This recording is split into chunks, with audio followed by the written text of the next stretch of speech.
hermanos, ¿qué tal? Una disculpa, habíamos iniciado transmitiendo, pero bueno, fallas técnicas que a veces se dan. Pero bueno, como alguna vez se ha dicho, pues esto sucede en las mejores familias, ¿verdad? Entonces, bueno, pues vamos a reiniciar una vez más. No hay problema, creo yo que estamos en confianza. Nuestro deseo ferviente es crecer, alimentarnos espiritualmente y bueno, pues vamos a dar inicio. Una vez más, me voy a permitir leer la escritura en el estudio del día de hoy. Recordemos que estamos viendo precisamente 1 Corintios en el capítulo 10, versos del 15 al 16, y dice así la escritura: como a sensatos os hablo, juzgad vosotros lo que digo. La copa de bendición que bendecimos no es la comunión con la sangre de Cristo. El pan que partimos no es la comunión del cuerpo de Cristo. Y bueno, en base a estos dos versos vamos a dar inicio con nuestro estudio y vamos a permitirnos también orar una vez más para que nuestro Dios dirija este tiempo que todos pues nuestro deseo es que podamos alimentarnos a través de la palabra. Padre, te damos gracias por esta porción de tu palabra. Permite que podamos alimentarnos todos, que tú, Señor Dios, obres en nuestros corazones, que nos desafíes a buscarte, Señor Dios, y que podamos ser obedientes a todos los designios y mandatos que tú tienes. Lo rogamos y lo pedimos, bendito Señor, en el nombre de Jesús. Amén. Bueno, pues aquí podemos ver, mis hermanos, ya desde el verso 14, como habíamos considerado la semana pasada, en donde precisamente hablábamos respecto a esta instancia en donde el apóstol Pablo les decía: huid de la idolatría. Pablo les dejaba entrever un poquito en el verso 14 que a pesar de que muchos de los corintios querían buscar a Dios de todo su corazón, como muchos al día de hoy quieren buscar a Dios de todo su corazón, pues algunos todavía siguen siendo perseguidos, siguen siendo seducidos por algún pecadillo, el cual les atrapa o son atrapados, capturados de vez en cuando por ellos, y esto impide precisamente que muchos puedan tener una óptima comunión con nuestro Señor. Impide que puedan tener una sana y verdadera y estrecha comunión con el Señor Jesucristo. Impide también que su crecimiento y su madurez con el Señor pues no sea del todo afín. Y también impide que el discernimiento de la Escritura no sea preciso en cuanto a la interpretación bíblica o cuando una persona cae en pecado. Y otra de las cosas que sucede cuando uno cae en pecado y cuando uno es atrapado en la idolatría, bueno, pues que impide en ocasiones el hecho de poder hablar de mi Señor Jesucristo, el poder compartir del Evangelio, porque cuando la persona peca, o se siente a veces tan decepcionada de sí misma que no tiene precisamente voluntad ni ganas de poder compartir del Dios vivo y verdadero que le ha salvado y que le ha libertado del pecado. Y esto, bueno, esto implica varias cosas. Por ello es que el apóstol Pablo les decía a los corintios: huid de la idolatría, como decir, la tienes muy cerca y sin embargo hasta el día de hoy lo único que tienes que hacer es apartarte de ella. De ahí que el título de nuestro estudio lleva así, ya lo habíamos mandado en el bosquejo del día de hoy, que lleva, se llama Apelando a la sensatez, ¿sí? Dice el apóstol Pablo en el verso 15: como a sensatos os hablo, y habla como a sensatos aquellas personas que debieran de ser sabias, o que en su momento son cristianos maduros que entienden y que disciernen la Escritura, y que Pablo está mencionándoles y les está diciendo: bueno, Dios no solamente los adoptó para ser sus hijos, sino también los adoptó para que acepten su voluntad y para que obedezcan de su palabra. Y en esto de decir que somos adoptados, pudiéramos pensar que hasta el día de hoy, pues muchas personas que tienen el enorme privilegio de ser adoptados como hijos de Dios, pues deben de sentir la sensatez de que deben de buscar hacer su voluntad y ser obedientes a su palabra. Si no, ¿cómo vamos a dar evidencia de la santidad de Dios? Sino como vamos a dar evidencia de la buena comunión que tenemos con nuestro Señor y Salvador Jesucristo, si no hacemos cosas buenas como el Señor nos demanda, como a hijos santos, como a hijos puros, como a hijos obedientes de parte del Dios vivo y verdadero. Y entonces con esto también se puede decir que el apóstol Pablo no le habla a personas que son insensatas, o sea, no le habla a aquellos que habla precisamente en el capítulo número 4 de Primera de Corintios, en donde menciona el verso número 10. Y esto precisamente apelando a la condición de que algunos de los corintios se sentían sabios, se sentían altivos, se sentían portentosos de su propio entendimiento y no querían precisamente aceptar la palabra de Dios como autoridad bíblica o como una autoridad para su propio corazón y que cambiara su forma de ser. Y dice la Escritura así, cuando el apóstol Pablo está con ellos y dice: nosotros somos insensatos por amor de Cristo, mas vosotros prudentes en Cristo. O sea, diciéndoles: caray, pues ustedes son los que verdaderamente se consideran sabios y nosotros somos los indoctos, los ignorantes. Nosotros somos débiles, mas vosotros fuertes. Vosotros honorables, mas nosotros despreciados. Esto argumentando de que el apóstol Pablo les estaba diciendo a aquellos que en un momento dado descansaban en su propia opinión y descansaban en su propio entendimiento y necedad.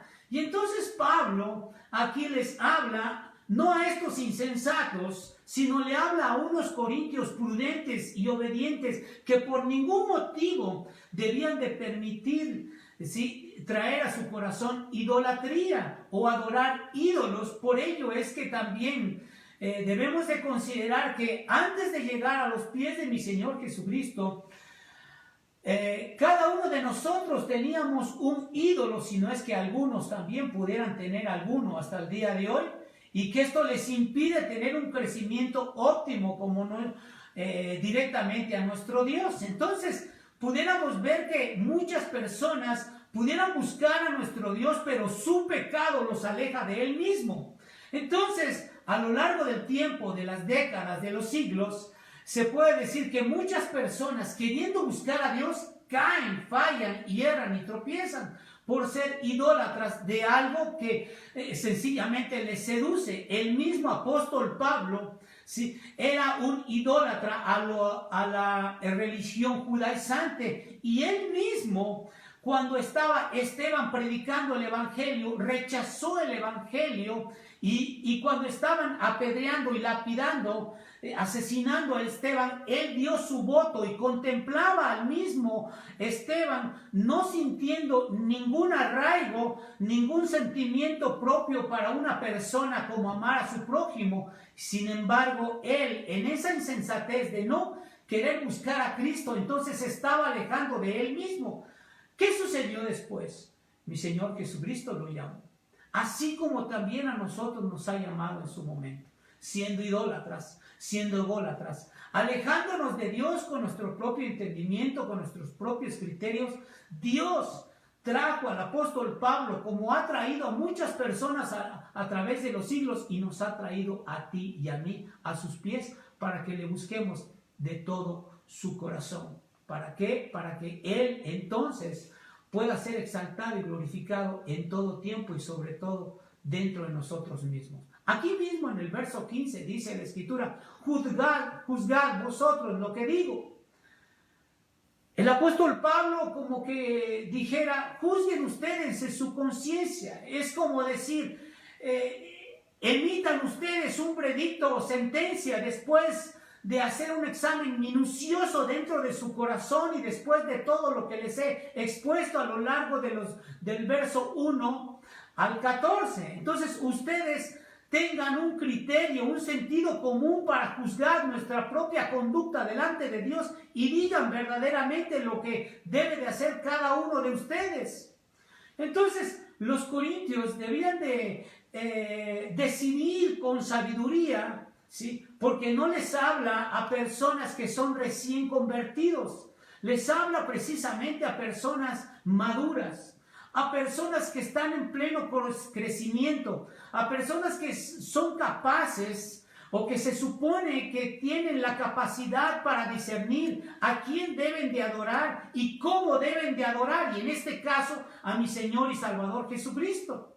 Entonces pudiera decirse que a partir de este momento, en los siguientes versos, Pablo va a dar instrucciones precisas sobre las medidas que se deben de tomar en cuanto a que cómo se debes de tomar tú si te llegan a invitar a una casa, cómo debes de tomar la comida, cómo debes de comportarte y todo lo que conlleva precisamente la actitud y conducta que cuando tú vas a una casa ajena. Y esto lo hace el apóstol Pablo porque en algunos tiempos, en el tiempo de los corintios, pues muchos eran afectos a asistir a fiestas idólatras, a asistir a comidas en donde eran comidas paganas. Y bueno, pues se puede decir que hasta el día de hoy no han cambiado mucho las cosas, porque algunos creyentes asisten a lugares de ese tipo sin considerar, sin discernir lo que verdaderamente están haciendo delante de Dios, que esto es abominación. Así que el apóstol Pablo esto lo explica en los versos 27 al 30 de este mismo capítulo, pero el mismo apóstol le está mencionando y les dice: estén muy atentos a lo que yo digo. ¿Por qué? Porque es necesario que ustedes sean instruidos en la buena doctrina cristiana. Y entonces podríamos decir que Pablo les recuerda a estos destinatarios a partir del verso número 16 cómo se celebra la cena del Señor, la cual él va a ser el anfitrión a partir del capítulo número 11. ¿Sí? Y todos los que están con él sencillamente van a ser los invitados, en este caso los corintios o personas que quisieran también celebrar la Santa Cena. Pero para este verso número 16, el apóstol Pablo hace dos preguntas que exigen una respuesta positiva cada uno.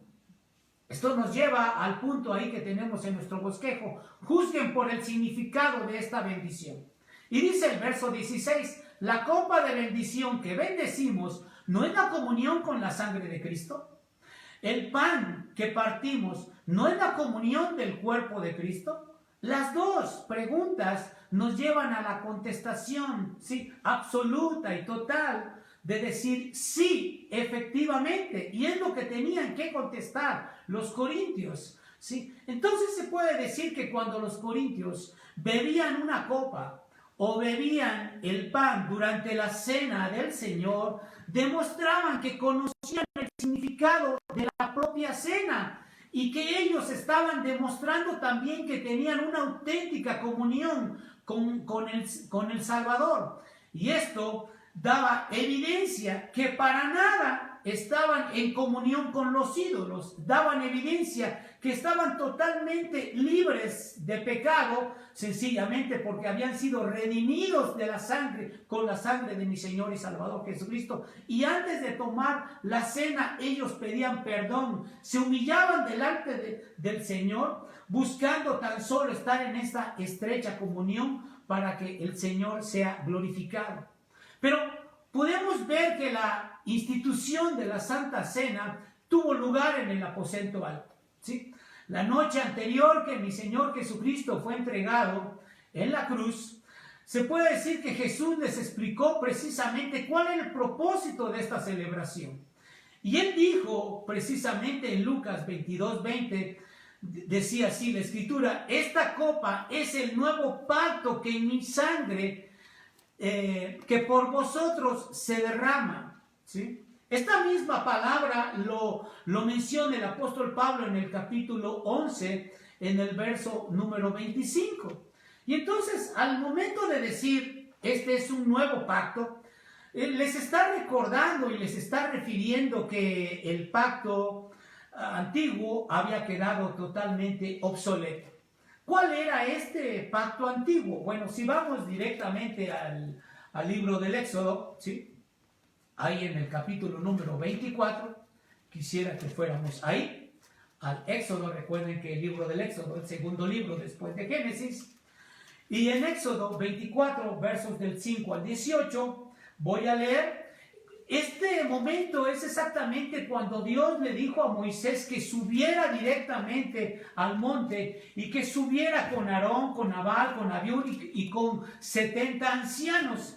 Y él dice, aquí menciona la escritura en el verso 5 al 18, leo en Éxodo 24, y envió jóvenes de los hijos de Israel, los cuales ofrecieron holocaustos y becerros como sacrificios de paz a Jehová. Y Moisés tomó la mitad de la sangre y la puso en tazones y esparció la otra mitad de la sangre sobre el altar. Y tomó el libro del pacto y lo leyó a oídos del pueblo, el cual dijo, haremos todas las cosas que Jehová ha dicho y obedeceremos. Esto es lo que dijo todo el pueblo. Haremos todas las cosas que Jehová ha dicho y obedeceremos. Dice el verso 8. Entonces Moisés tomó la sangre y roció sobre el pueblo, o sea, sobre cada miembro de cada familia, y dijo, y he aquí la sangre del pacto que Jehová ha hecho con vosotros sobre todas estas cosas. Y subieron Moisés y Aarón, Nabal y Abiú, y 70 ancianos de Israel, y vieron al Dios de Israel. Y había debajo de sus pies, del Dios de Israel, como un embaldosado de zafiro, semejante al cielo cuando está sereno. Mas no extendió su mano sobre los príncipes de los hijos de Israel, y vieron a Dios, y comieron y bebieron. Fíjense bien cómo está aquí exponiendo la escritura, que ellos mismos vieron al Señor, y sin embargo Dios mismo no levantó su mano en contra de aquellos príncipes del pueblo de Israel. Fue una ocasión en que Dios tuvo esa gracia para permitir que ellos pudieran tener una comida o una cena directamente con los 70 ancianos, con Moisés y con estos hombres que en su momento eran los líderes como príncipes de Israel. Y dice más adelante la escritura en el verso 12, entonces Jehová dijo a Moisés, sube a mí al monte y espera allá, y te daré tablas de piedra y la ley y mandamientos que he escrito para enseñarles. Y se levantó Moisés con Josué su servidor, y Moisés subió al monte de Dios y dijo a los ancianos, esperadnos aquí hasta que volvamos a vosotros, y aquí Aarón y Hur están con vosotros, el que tuviere asuntos acuda a ellos. Entonces Moisés subió al monte, y una nube cubrió el monte, y la gloria de Jehová reposó sobre el monte Sinaí, y la nube los cubrió por 6 días. Y el 7º día llamó a Moisés de en medio de la nube, y la apariencia de la gloria de Jehová era como un fuego abrasador en la cumbre del monte a los ojos de los hijos de Israel. Y entró Moisés en medio de la nube y subió al monte, y estuvo Moisés en el monte 40 días y 40 noches. Vean ustedes cómo estos líderes de Israel no solamente estuvieron mirando el rostro de nuestro Dios, sino tuvieron comunión con Dios. Ellos participaron de una comida en celebración a este pacto que habían tenido. Es algo glorioso.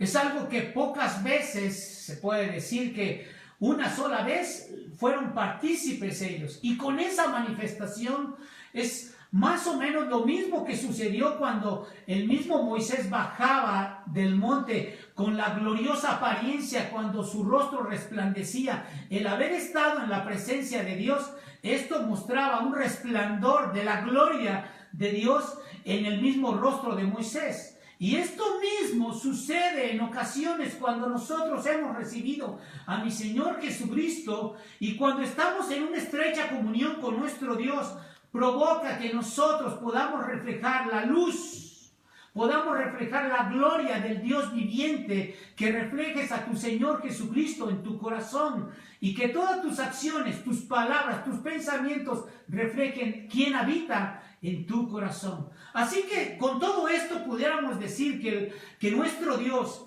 estaba en este momento anunciando un pacto que era el pacto antiguo. Sin embargo, después de siglos, ahí con el profeta Jeremías, en el capítulo número 31, en Jeremías 31, voy a ir a la escritura. Recuerden que Jeremías está después del libro de Isaías, ¿verdad? 31, en el verso 31 al 34, dice el Señor así, y vean cómo nuestro Dios anuncia un nuevo pacto, y dice así: he aquí que vienen días, dice Jehová, en los cuales haré nuevo pacto con la casa de Israel y con la casa de Judá, no como el pacto que hice con sus padres el día que tomé su mano para sacarlos de la tierra de Egipto, porque ellos invalidaron mi pacto, aunque fui yo un marido para ellos, dice Jehová. Pero este es el pacto que haré con la casa de Israel después de aquellos días, dice Jehová. Daré mi ley en su mente y la escribiré en su corazón, y yo seré a ellos por Dios, y ellos me serán por pueblo. Esto es prácticamente el anuncio de un nuevo pacto.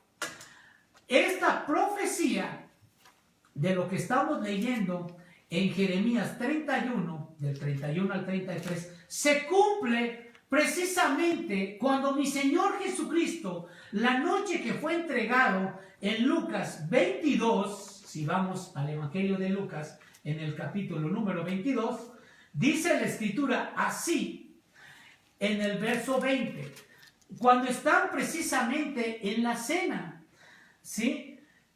Y dice el verso 19, y tomó el pan y dio gracias y lo partió y les dio, diciendo: esto es mi cuerpo que por vosotros es dado, haced esto en memoria de mí. De igual manera, después que hubo cenado, tomó la copa diciendo: esta copa es el nuevo pacto en mi sangre que por vosotros se derrama.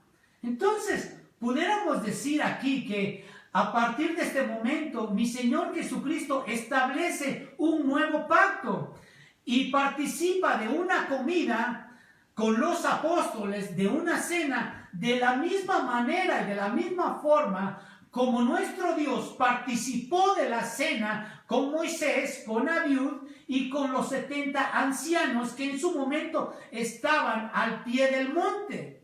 Así que pudiéramos decir que estos mismos apóstoles comieron con el mismo Dios. Pero ¿qué más podemos decir aquí también, mis queridos hermanos? Como un último inciso, juzguen por si les falta en un momento dado comunión. ¿Qué sucede con todo esto? Muchas personas llegan a las iglesias y quieren tomar la cena del Señor como tomar algunos otros elementos que se hacen en otro lugar. Toman los elementos sin saber precisamente lo que significan, sin discernir, sin saber por qué se debe de tomar. Y por eso dice la Escritura también en el capítulo 11 de Primera de Corintios que hay muchos enfermos y debilitados hasta hoy, sencillamente porque no disciernen, no conocen, no saben lo que significa tomar solemnemente lo que es la cena del Señor, y no lo saben porque no saben el significado y tampoco han tenido una comunión estrecha con nuestro Dios. Así que pudiéramos decir primeramente aquí, ¿sí? Y quiero decirles que en el Evangelio de Mateo y de Marcos, ¿sí? Primero dice claramente la Escritura que Jesús tomó el pan y luego sirvió el vino.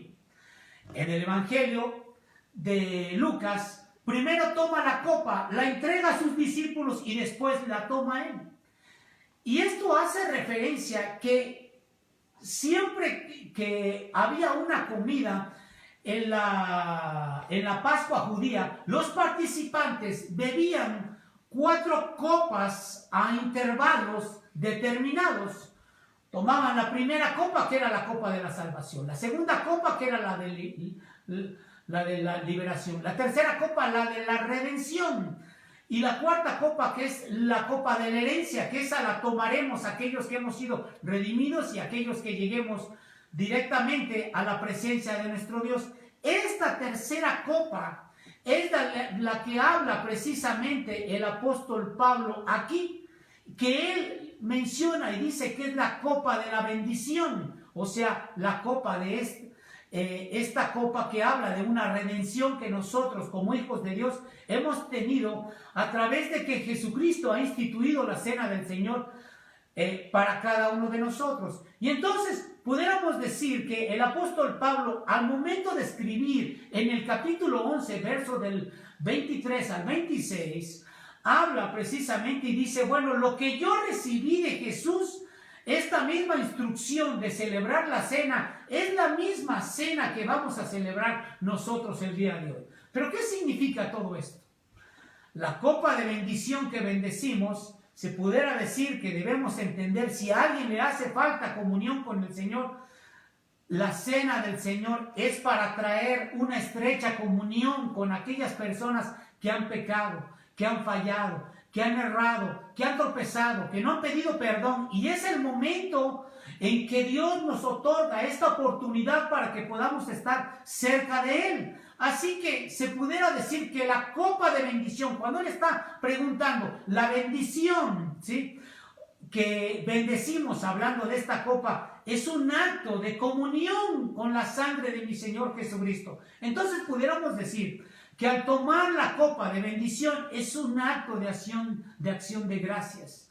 Es un acto en donde nosotros podemos reconocer la obra redentora de mi Señor y Salvador Jesucristo. Podemos reconocer el favor dado a nuestras vidas. Podemos reconocer la majestuosa obra de Dios en su amor, haber entregado a su Hijo Jesucristo por nosotros, para que nosotros, siendo aún pecadores, pudiéramos estar limpios a través de la sangre de Jesucristo y que pudiéramos nosotros alcanzar el perdón de Dios cuando la ira de Él mismo estaba sobre nosotros, y no alcanzáramos el infierno, sino alcanzáramos la vida eterna en el cielo, que Él lo tiene reservado para aquellos que busquemos a Cristo de todo nuestro corazón, por la fe, pidiendo el perdón de todos nuestros pecados. Así que pudiéramos decir, mis amados hermanos, concluyendo a todo esto, que al celebrar la cena, ¿sí?, los creyentes confesamos que estamos en una relación de pacto con nuestro Dios. Estamos en una relación en donde la estrecha comunión con nuestro Dios, en nada ni nadie nos va a separar del amor de Dios. Mi Señor Jesús, cuando había alimentado a aquellos 5,000 hombres, allá en el Evangelio de Juan, en el verso número 11, ¿sí?, Jesús, al momento de ir y alimentar, lo primero que hizo fue dar gracias al Señor, y tomó el pan y daba gracias al Padre. Nosotros, cada vez que tomamos algo de pan en nuestra casa, cada vez que nos alimentamos, cada vez que te tomas tu desayuno, cada vez que comes a mediodía, cada vez que cenas, debes siempre de dar gracias. Debes de ser siempre agradecido.